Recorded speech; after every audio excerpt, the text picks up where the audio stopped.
बात है दिसंबर 2019 की, जब पहली बार चीन सरकार को पता चला कि एक अनजान वायरस लोगों के बीच में तेजी से फैल रहा है और इसके फैलने की स्पीड इतनी तेज थी कि कुछ ही महीनों में ये वायरस लगभग सभी देशों में फैल गया। और ये वायरस था सार्स रिलेटेड कोरोना वायरस 2, जिसके कारण होने वाली बीमारी को कोरोना वायरस डिजीज 2019 या कोविड-19 कहते हैं। सबसे पहले समझाते हैं कि वायरस क्या है। वैसे तो वायरस वसा या लिपिड की परत से घिरा हुआ एक निर्जीव पदार्थ होता है, जिसके भीतर आरएनए यानी कि राइबो न्यूक्लिक एसिड और पृष्ठ पर उंगलियों के समान स्पाइक प्रोटीन्स होते हैं। ये निर्जीव होते हैं, इसका मतलब है कि ये किसी जीवित प्राणी के संपर्क में आने पर ही स्वयं की संख्या को बढ़ा सकते हैं। वैसे तो वायरस फैलने के कई तरीके होते हैं, लेकिन किसी इन्फेक्टेड व्यक्ति का खांसना या छींकना इसका सबसे बड़ा स्रोत है। हमारे शरीर में वायरस मुख्य रूप से नाक या मुंह के सहारे प्रवेश करता है और शरीर में प्रवेश करते ही ये हमारी आंत या फेफड़े में पहुंचता है, जहां से ये अपनी संख्या में वृद्धि करना शुरू कर देता है। फेफड़े में बहुत सी छोटी छोटी कोशिकाएं होती हैं, जिन्हें एपिथेलियल सेल्स कहते हैं, और ये कोशिकाएं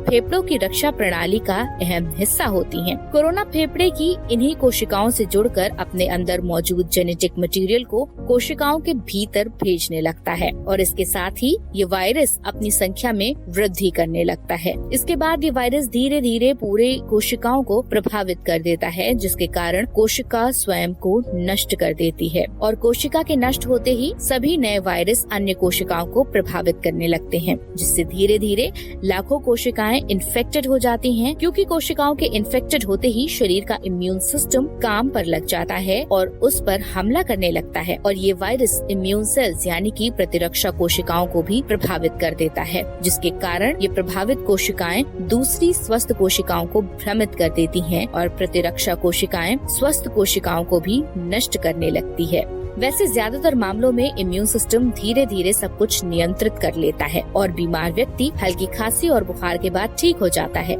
लेकिन कुछ मामलों में प्रभावित व्यक्ति की हालत बहुत खराब हो जाती है। पहले मामले में इम्यून सिस्टम वायरस को मारकर नियंत्रण स्थापित कर लेता है, लेकिन किसी कारण से शरीर का इम्यून सिस्टम ऐसा नहीं कर पाता है तो फेफड़े की बहुत सी एपिथेलियल सेल्स नष्ट हो जाती हैं, जिससे फेफड़े का प्रतिरक्षा तंत्र भी नष्ट हो जाता है, जिसके कारण फेफड़े में उपस्थित छोटी छोटी श्वसन रंध्रा या ओल्वियोली सेल्स को उन बैक्टीरिया से खतरा उत्पन्न हो जाता है, जो सामान्य रूप से शरीर के लिए हानिकारक नहीं होते। लेकिन ओल्वियोली कोशिकाओं के नष्ट होने से प्रभावित व्यक्ति को निमोनिया हो जाता है और सांस लेने में कठिनाई बढ़ने लगती है, जिससे धीरे धीरे शरीर को ऑक्सीजन पहुंचाने के लिए वेंटिलेटर की आवश्यकता पड़ती है और इससे शरीर लंबे समय तक वायरस से लड़ता है। और यदि इस स्थिति में इम्यून सिस्टम फेल हो जाता है तो व्यक्ति की मृत्यु हो जाती है। यही एक बड़ा कारण है कि लोगों को ये हिदायत दी जा रही है कि वो एक दूसरे से दूरी बनाए रहें, जिससे ये वायरस किसी के संपर्क में ना आए और आम जनमानस को बचाया जा सके। अगर आपको ये वीडियो पसंद आई हो तो इसे लाइक करना ना भूलें और ऐसी ही जानकारी भरी वीडियोस के लिए हमारे चैनल को सब्सक्राइब जरूर करें।